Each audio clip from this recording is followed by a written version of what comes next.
there are two types of benefits that you can get from the Social Security office. And that's Social Security disability benefits, and then there's supplemental security income. Now with the first one, SSDI, that's work-based. So you pay into this program. A lot of people don't understand that. A lot of people understand this to be some sort of handout from the federal government. You're paying into this system. Through payroll taxes, you're paying into it. It's like you've been paying your premiums all your life. And you can't even get this benefit unless you've worked long enough to get the credits to do this. So once we have established that and get that out of the way, there's a couple of factors that we look at to see if you're eligible to receive this benefit. The first one is we need to establish and make sure whether or not you're engaging in a substantial, gainful activity. And that number varies from year to year, but usually you can't make more than about $1,000 a month.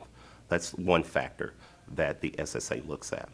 The second one is that you have to be disabled for at least a year or more, or your disability has to result in it being fatal.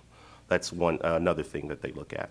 The third thing they look at is they look to see whether you can be retrained to do a similar job or another job given your skill level and your education level. And then they look at the disability that you have to see if it fits into a listing. There's a list of disabilities that the SSA has, and they look to see if your disability meets or exceeds one of those listings. Now that's far and away different than SSI. That's not based on work, that's based on need, income need. So usually what happens, and again, these numbers fluctuate from year to year, but if you're a single person, an individual, you can't have more than about $2,000 worth of resources.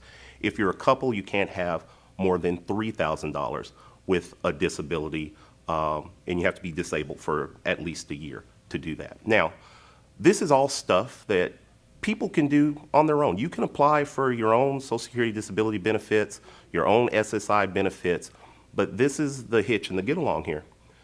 They have, depending on where you're at in the country, a 60 to 75% reject rate when applicants apply.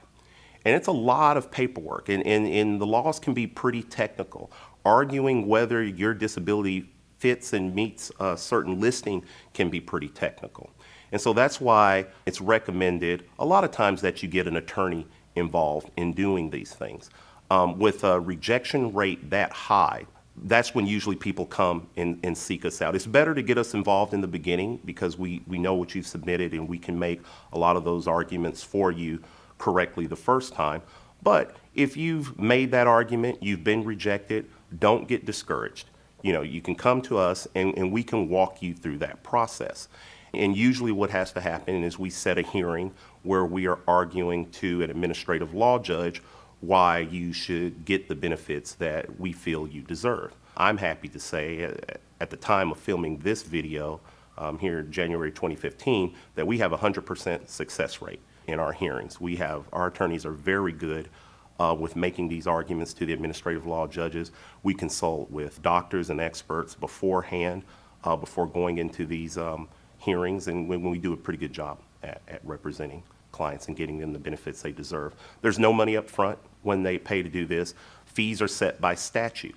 So the case is, the federal statute says it's $6,000 or 25% of the recovery, whichever is less. So it's to the benefit of the client. So we don't get paid unless we win your case.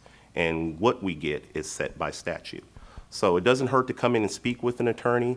We do free consultations for people, and we help them get the benefits they deserve by taking all the guesswork out of it and taking care of them from start to finish and getting them their benefits.